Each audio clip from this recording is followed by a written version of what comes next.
Okay, so let's look at student A and how they did.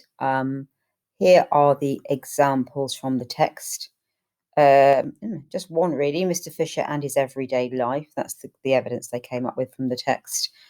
Have they used any subject terminology? Just a tiny bit, just very simply. They said switches to and then. Interesting, the examiner thinks that then is subject terminology. I suppose it is because you're talking about what's happening next. But only very simple attempts at subject terminology. And then the all-important comment on effect, the analyze, I suppose, saying why has the writer chosen to structure the text in this way? Well, the writer structured the text to interest me by focusing at the start on Mr. Fisher and his everyday life, which led me to believe the extract would be about why he lives along and what happened with his life. Yeah. Well, that's been highlighted by the examiner as an attempt to comment on structure, but it's a very weak attempt to comment on the effect of the structure. It's not really analysing why the writer has chosen to start here.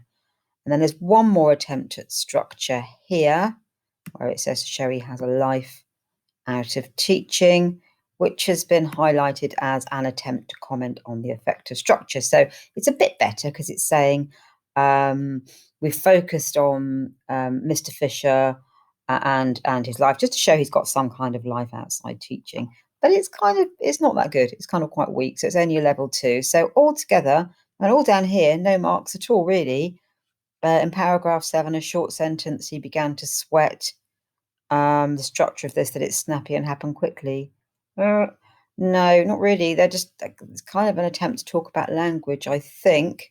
And then here they're saying, although the extract does not have a semantic field, other than the first paragraph, every other sentence is about school, so it has that feel.